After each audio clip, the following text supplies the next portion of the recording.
umuntu arashobora kubaho hari ahantu yononekaye, mugabo Imana ni guheba. Imana igomba kugusubiramwo, Imana igomba igukore, Imana igomba kugire neza kugeza aho uzova mu icyo Imana igomba.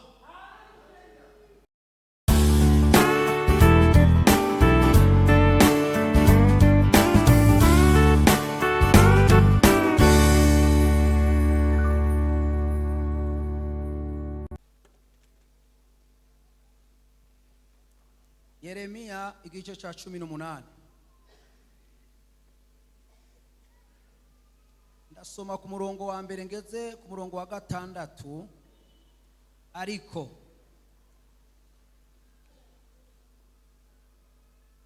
murongo wa 4 niwo nza guhagarara ko cyane. Usome mu izina rya Yesu. Papuro n'amajana 846 mu bafise za Bibiliya za kera. Yeremiya yigishwa n'ivyo mubumvi. Ijambo ry'Uhoraho riza kuri Yeremiya ritiva hasi, umanuke uje ku nzu y'umubumvi, aho niho nzokumvishiriza amajambo yanje. Nuko ndamanuka nja ku nzu y'umubumvi, nsanga ariko arabumba ku rujo, maze ikintu yariko arabumbisha cononekarira mu ntoke z'uwo mubumvi. Nuko yongera kukibumbamwo ikindi ukundi gusha kimeze gute uko agomba. Maze ijambo ry'Uhoraho rinzako riti, Yeremiya, ab'inzu ya Isirayeli, mbega jewe sinzoshobora kubagira nk'uyu mubumvi? Niko Uhoraho abaza. Raba, nk'uko ibumba riri mu kuboko k'umubumvi, namwe niko muri mu kuboko kwanje, yemwe ab'inzu y'Abisirayeli. Mana nihabwe icubahiro, Mana nishimwe. Tumaze iminsi turiko turabwirwa amabanga y'ivyamuhemu yera, kandi vy'ukuri muri uru rugendo turimwo, muhemu yera atabaye hagati, uru rugendo ntigokoroha. Ariko muhemu yera barategura ahantu haba, barategura ahantu akorera, harategurwa. Naho ushaka abantu bakaguma mu mucano, ariko tudahagurutse ngo umuntu arondera ingene ategura aho hantu. Muhemu yera ashobora kuba mu muntu, muhemu yera ashobora kubana n'umuntu, muhemu yera ashobora kugendana n'umuntu, arategurwa. Aha hantu dusomye, burya nasanze abantu b'abumvyi n'abantu bakambaye, sinanizi ko arabaremyi. Imana ibwira Yeremiya ati, haguruka, hari ahantu ngomba ndakujane ndakwigishe, kandi ibyo ndakwigisha ubanze wicare. Ndumva ndabona Yeremiya yahagurutse agenda ku nzu y'umubumvyi. Imana iramubwira ati, icara. Acara yitegereza ingene uyu mubumvyi ariko ararema ibi bintu, ingene ariko arakora ibintu. Kuko umurongo narondera nujya murongo wa 4, ngo maze ikintu yariko arabumba cononekarira mu ntoke z'uwo mubumvyi. Nuko yongera kukibumbamwo ikindi, yongera kukibumbamwo ikindi ukundi gusha kimeze nk'uko agomba. Amina.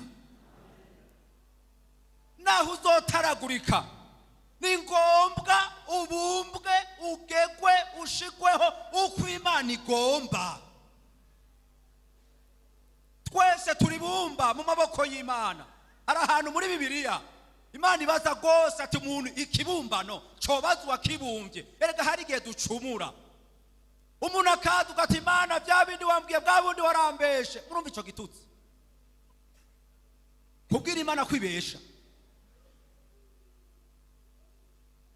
Ikibumbano yarabona ingene abumba, agasanga ukuboko ni kubaye nk'uko agomba, akagica. Agasubira kandi akabumba, agasanga umunwa nubaye ngo sinzi ikintu yariko arabumba, ariko cari ikintu Yeremiya ategeza kwigako. Arabumba arasubira, arabumba arasubira, gushika ico kintu kibaye nk'uko agomba.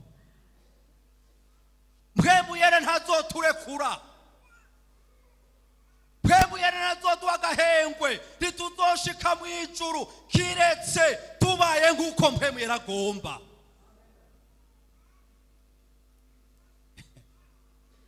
Erega hari abantu Imana yagira hamagara, kandi buko Imana iguhamagaye ntutushoka wiruka ngo birakwiyeka. Uyu muntu yitwa Mose yari afise umuhamagaro, yari ibumba ry'Imana, yumva kuko Imana yaramwitegereje, yari imuzi kuva kera, mugabo ntiyari bwatunganye. Yari akiri umukaceri. Be mukaceri ni kimwe kirundi. Yari akiri umuntu agwana. None umuntu yashoboye gufata umunyegiputa mu mwanya muto, ari mwibarabara, asanze abantu bariko baragwana, asanze bariko baragwana, abonye umunyegiputa ariko akubita umuheburayo, aramwitegereza. Bibiri ivuga ngo aragenda arababanguranya ngo acara abahiga gusa, ngo arabahina. Urumva ko abantu batari kure, ngo ako kanya uwo mugabo yari amunize kweri, kandi muri uwo munota nyene yari amaze kumuhamba. Mugabo cyari igikoresho cy'Imana, ntimubyibagirwe, ariko kitarabumbwa, kitarasubigwamwo nk'uko Imana igomba. Imana iramwitegereza icica inzira kugira ngo imujane ahantu ibanze imukore neza, ibanze imukore neza, ibanze imutyorore. Erega ntubone twambaye amakositime, ntubone twambaye imishanana. Umuntu arashobora kubaho hari ahantu yononekaye, mugabo Imana niguheba. Imana igomba kugusubiramwo, Imana igomba igukore, Imana igomba ikugire neza kugeza aho uzova mu icyo Imana igomba. Mubyumve, pwemu yaranapfa kumanuka, pwemu yarategetswe gushika ahantu avuga ati uyu muntu naramuteguye kwera, uyu muntu azoba igikoresho cyane. Raba ishuri Imana yamujanyemo kumwigisha, icira mujana ahantu kuja gukorera sebukwe. Mwebwe sizi ko murakorera abasobukwe, n'urugamba rutoroshe. ari uziga umushahara, ugahagarara mu nzu imbere y'umugore ukavuga ngo ndumuga. Sinzi ko imakamba muriho, mugabo je narababana abonye abantu bamwe mwabizongo ntizahagaze kwe ukorera sobukwe. Ariko kuko yari mu ishure, yari mu ishure, Imana isubire mukore, Imana isubire muhingure, Imana isubire. Igihe kigeze amaze kuba nk'uko Imana igomba, Imana iciravuga umunsi umwe ku musozi ati Mose, numvise akamo k'abana banje, nta wundi nabonye ko nagutunganije gose. Manuka ugende undabira abantu banje. Imyaka 40 y'ishure, yize imyaka 40 mu buzima busanzwe, asubizwa mu ishure ry'imyaka 40, acara haguruzwa akorera Imana imyaka 40. Aho hose Imana yari kirarondera ingene imukora, yari kirarondera ingene mushikana. Umuntu arashobora kuririmba ariko ugasanga yarononekaye ku rurimi. Umuntu arashobora gukorera Imana ariko ugasanga yarononekaye mu byiyumviro, afise inzigo ihera idahera, afise urwango rudahera. Aho hose turafise ibihimba kanaka tugenda twononekariramo, ariko ndakunda mpwemera, ntazotureka, ntazotureka, azotuguma ducorora, azotuguma dusubiramwo, azotuma. Kuko hari ibumba ugiye gusoma Bibiliya zihesha Imana icubahiro, hari n'izindi nzabya zibumba zashizweho kugira ngo zibone uburake bw'Imana. Imana idufashe. Igihe umugabo Ananiya yabona mu ndoto, abona umugabo witwa Sawuli, abona umwami Yesu aramugendeye, abona umwami Yesu ariko aramubarira ati yewe Mwananiya, haguruka, hari umugabo witwa Sawuli aharanaha ariko arasenga. Yumva ayo makuru ni mashasha. Ico gikoresho kibi cyamaze abantu bawe, cyagiriye n'aba bantu bawe, iryo bumba ribi niyo kurambiraga mwami. Yesu aramubwira ati Ananiya, haguruka, kuko ico ni gikoresho nitoranirije jewe, nagiteguye uko kirasenga, kirisonzesheje. Nico gituma umva Ananiya amaze kumushikako yavuze Sawuli mwene data. Ibumba ryononekaye, mugabo mu mwanya muto umwami Yesu araribumba bumba, umwami Yesu ararigira neza, kuburyo ko abantu baratangaye bishoboka ko uyu munsi umuntu yaba yitwa umusambanyi, yaba yitwa umwicanyi, yaba yitwa umurozi, yaba yitwa ibyaha bitandukanye, nta makuru, ni ibumba ryononekaye, ariko hari usubira kuribumba, hari usubira kuribumba akarigarukana, akarigira ikintu kivamwo igihesha Imana icubahiro. Bantu b'Imana mwicaye hani Makamba, ndumva ko Imana ishobora kuzana umuvyuro, ndumva ko ari igikorwa ca mpwemu yera, ariko nimuze tubanze dusubigwemwo. None wicaye muri korale bavuga nyarusaku, wicaye mu bikorwa vy'Imana abantu bavuga turya muntu ni mubi, imvugo yiwe ni mbi, afise ubumara mu kanwa, none ntumva ko yononekaye, kandi yononekaye imbere y'umubumvyi. Twese twononekara imbere y'Imana, Imana ikatubona, Imana ikatwitegereza, ariko urakwiye kugira umutwaro wo kuvuga ati Imana naho nononekaye ndagomba gusubira kumbumba, umpindure mu icyo ugomba wewe. Aho mpwemu yera azotugira ibikoresho. Timoteyo, ugiye gusoma igitabo cya Timoteyo, Paulo hari ijambo avuga hariya, haravuga ati umuntu niyiyeza akitandukanya navyo ngo azobiki, azobiki, gikoriki, cyagize gute, gigirira ikimazinde nyeneco, azoba igikoresho. Erega twebwe ntacyo tumaze, udakoreshejwe n'Imana ukoreshwa n'abadayimoni, ni ibintu bibiri. Iyo turi mu ngoro y'Imana tugomba ko Imana idukoresha, tugomba ko tuba ibikoresho byejejwe, kandi igikoresho cejejwe bacamiza kwa amaso.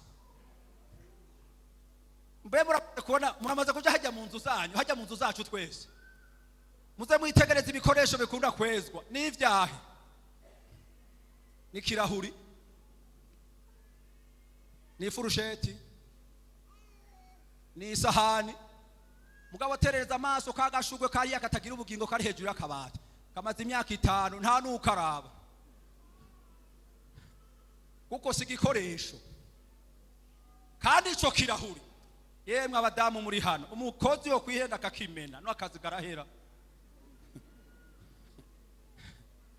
Mbe kubera kigahera, kuko ni igikoresho c'icubahiro.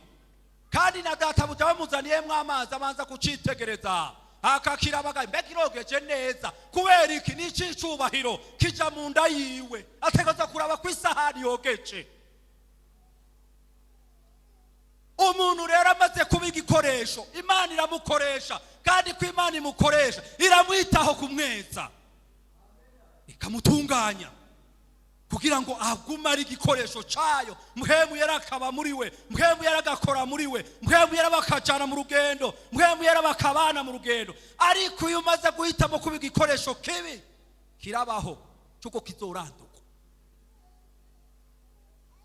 Usomye hajya mu Baroma igice c'9 ku murongo wa 19, urabona aya majambo kugeza ku murongo wa 20, kuko umwanya ni muto naho tutoya somo, yasomere muhira. Bibiliya iravuga ngo kuko Imana yashizeho inzamvya, yashizeho ibumba rimwe, zimwe izerekane ku buntu bwayo, izindi izerekane ku burake bwayo. Ni jambo rikomeye. Umuntu akavuka hariho programe yuko uyo muntu azoba igikoresho sa Satani, hanyuma ni Imana izoca yiyerekanira ku burake bwayo.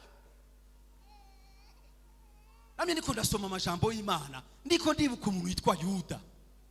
Uje hari abantu babi babaho, kandi burya Yuda Yesu yaramukunda gose, kuko yari wo kugatumba. Burya rero ndababwire ibintu by'Imana biraryoshe, yamuzeje ibintu bikomeye, kuko ari kugatumba nawe nyene ko bava hamwe. Amuzezi kese, hemuga wenda kwizigiye iyi kese ndaguhaye, kagafuku turabira ivyo turya uko tubahonere. Erega hari igihe ushira ahantu umuntu umwizigirwa, kandi murazi ko mu mahera agenda yabizigirwa. Mukaba usomye Bibiliya, Yuda yari umuntu agavura wa mbere yabaho. None umuntu yagavuye Yesu, none mushaka bigende gute?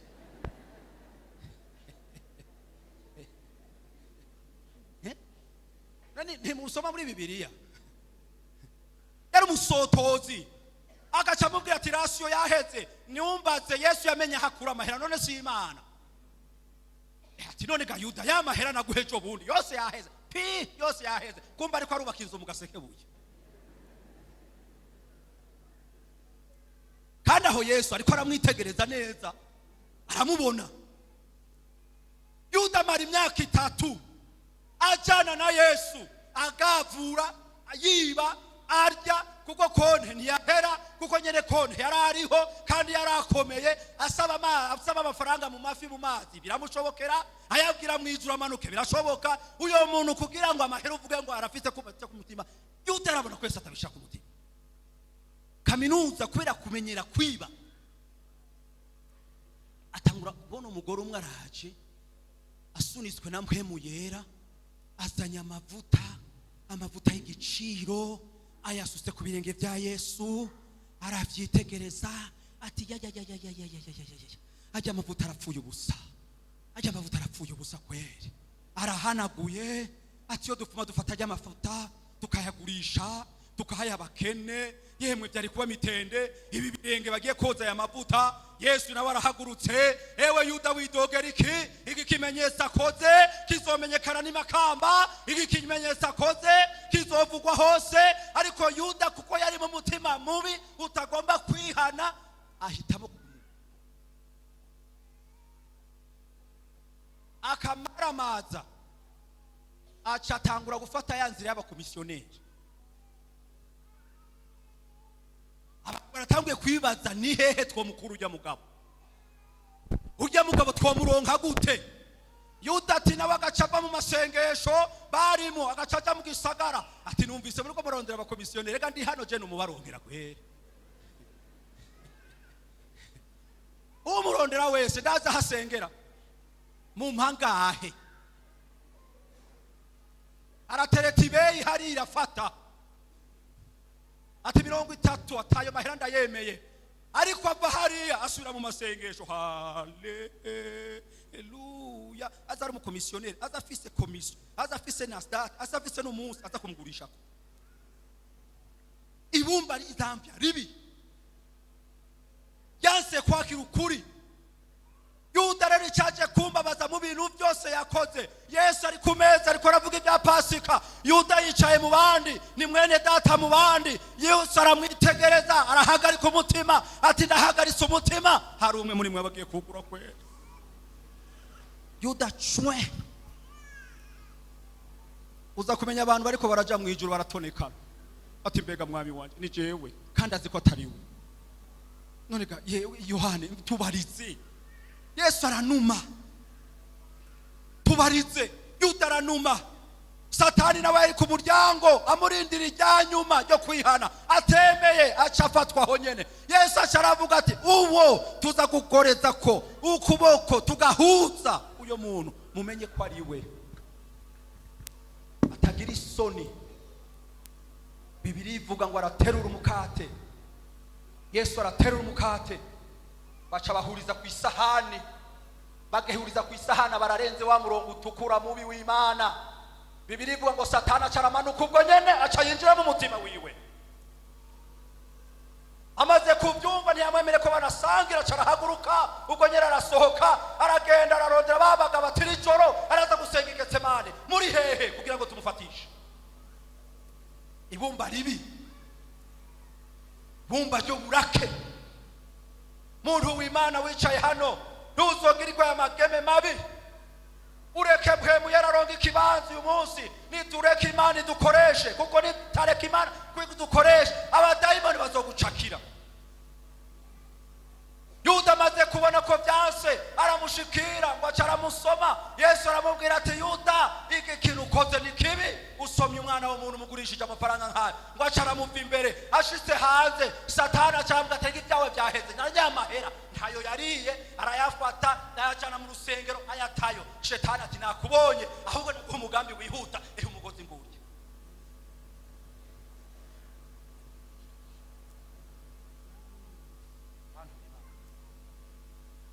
ntuzobeho ibi by'isi ubona biriko biraduhenda ntabyo tuzorya kuko twakuye ku Mana. Mugabo ab'isi barabigiye babiguwemo neza kuko niyo maherezo yabo, ariko ukava hanyuma Imana yagushitse ntabyo uzorya, za ntete ntazo yariye. Ico gituma Bibiri ivuga ngo ico kikore ngo carononekaye. Uyu munsi nifuza kwama ndi imbere y'Imana. Mana, hari ahantu numva ubona narononekaye, kuko ndifuza ko Imana inkoresha, kuko nifuza ko Imana ibana nanje, kuko ndifuza ko Imana igenana nanje. Ndifuza umunsi umwe ntazobona kiye gicapo mwacafye, umunsi umwe nzamba niyavuga tukaduga mwicaranye ubutunzi bukomeye. Iyo wicaye aho wibutswa yuko umunsi umwe nta muntu n'umwe azoduga mw'ijuru adafise bwemeye, adafise bwemeye. Nico tugomba kugira ngo dusubire twibukanye. Hari igihe umuntu avuka akibaza ati Imana yandemye mporiki, ifise programme yahe buryo. Mpwemu yera mureka dutwara uko agomba, mpwemu yera ni mumureka dukoresha uko agomba. Nta bwoba dufise. Hari igihe abantu bashika ku mpfiro bagahagarika umutima. Uhagarika umutima wiki dutashi iwacu. Imana yambwiye ko nzokira, Imana yambwiye ukagangana muri umubiri n'ushaka mwiki. None ko amaherezo tuzoshikana. Je nabwiye abantu nta ni sekonde ngomba ko Imana nzosenga ngo inyongere yiki. Gomba gutaha iwacu, gomba gutaha iwacu, ndagomba. Naho yovuga muri sekonde ndi mu bambere bavuga ati tari ku rugo ndi hano Mana, ndagomba gutaha iwacu. Iwacu ni heza. Ahi makamba abantu barahagumira ko bakahadunda mushakiye. Amora ari gisagara ciza twoza turabanirako. Ahi Bujumbura mubona ari heza kubana. Uvyuka wikanga abasuma, uvyuka wikanga imbuga, uvyuka wikanga ibintu byose. Aha nta muntu yo kwifuza kwibera hano umutekano.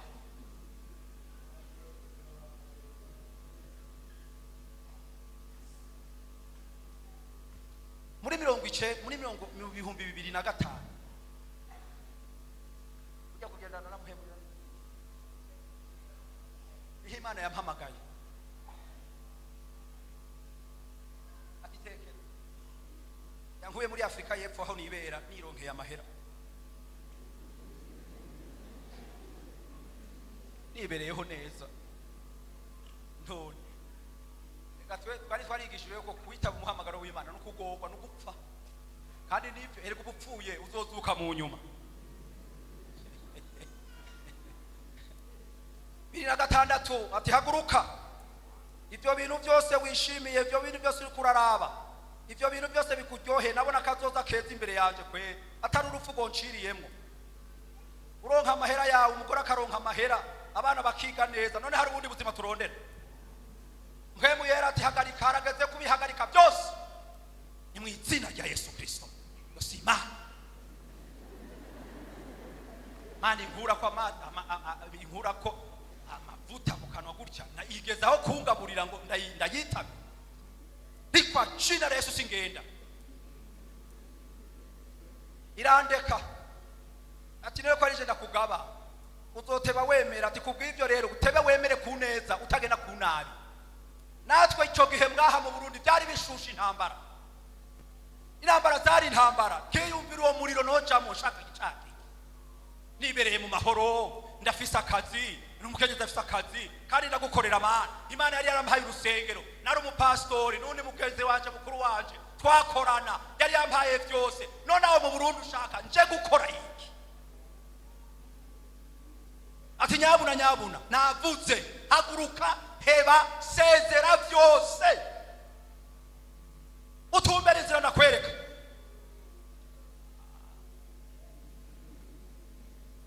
Ndasenga amezi 6, amezi 8 aho nabinyegeje umugore, kuko urazi ko abagore bakaze hamwe wo kuyadukiza ibintu k'ibyo, hari n'amabuye yagutera.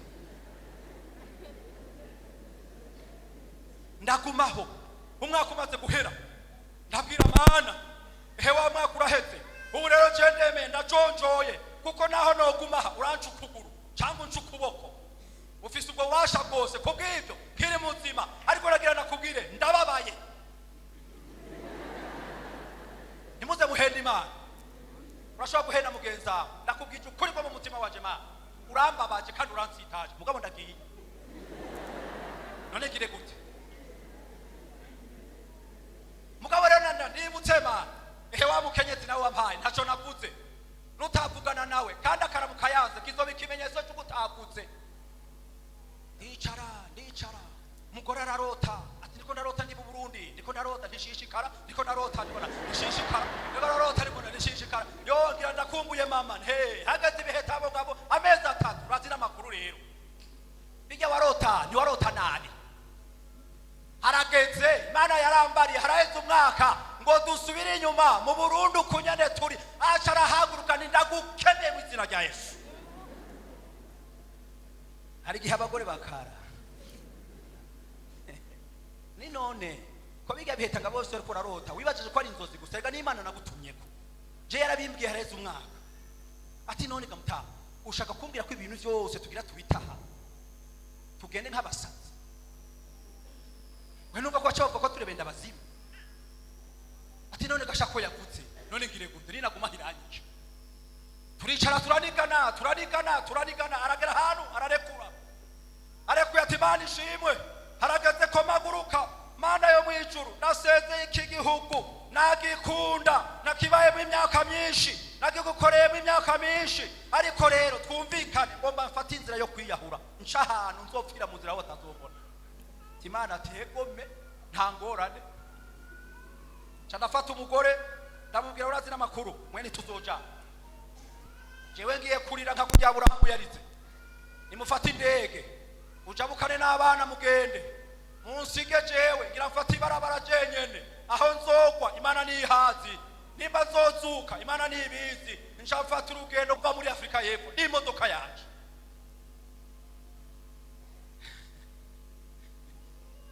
Aho se ndiko ndarira muti ndahurira uri kuragenda nta ngorane. Nashika ahantu mwibarabara nkaheza Afrika y'Epfo ngafata Zambia, nafata gushika ahantu Zambia ngayiheza nkarara mwibarabara ahandi nkarara mwishamba aho niteze kw'igikoko kinjya mpfe kubera umubabaro. Ndagenda ndaheza Zambia ndaheza Zimbabwe ndayigenda hasi kuvuga ngo uriko urava ngaha igujumbura ugenda Muyinga amasabiro ukaba hejeje Burundi, ahandi ugenda iminsi 3 nta muntu dufise n'agakarata niko ndasoma. Ndagenda ndayihejeje ngashika mwishamba nkarara nkarondera station nkashiramo amazutu ngashaka garonda agakate nkarya ngasubira nkanywa nkaryama mwibarabara nkarindira ko arico nzoba ati pu.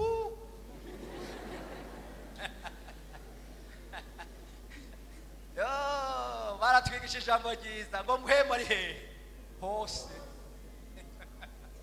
ngo kandi abonagiye yingahe hose. Naheza Zimbabwe ngafata Tanzania naho hari inzira mbi z'ibikoko n'ibindi, nkarara mwishamba nkavyuka amahoro, nkarara mwishamba nkavyuka amahoro iminsi 4 ni mwibarabara. Imana nayo ati nipine rizotoboka urabesha uzoshika amahoro tu. Baza kugenda namwe muyera byoroshe. Ndagenda shikanye iminsi 13 nzambona ko ngomba gushika mu gihugu cyacu ahanye ni Makamba mu 2007 niho namenye shika ku mupaka aheze iminsi 13 ndi mwibarabara. Byanze ko mpfa, byanze ko ngwara na malaria, byanze ko ngwara na grippe, byanze ko ngwara ni ikintu cyacu cyose mu byo nitega binyica ndabura. Shitsi Makamba ndatarikirigaza hejuru. Mana uri nkuru urenda jijutse giye kugukorera ndahevye byose ndahaye ubugingo bwanje wewe ndagiye kugukorera candamanuka abantu bari barazi ko napfuye umugore ariko ararira atada telefone atazi niyondi ndabona ndatumburutse mu rugo bose baca baraturika bararira. Kweli urashitse ndashitse canda ndaza ndateka ndashika horo ndabereka ivyete ari pastori ari ibiki aba bavyeyi bacu rero turamenya so yakuvyaye bagabo abavyeyi banje bakuru hari Bujumbura timwana wacu egome genda wicare harya banyicarika mu nzire mu ntebe y'abakirisitu batekana n'ubu bwari mu ndabushimira Imana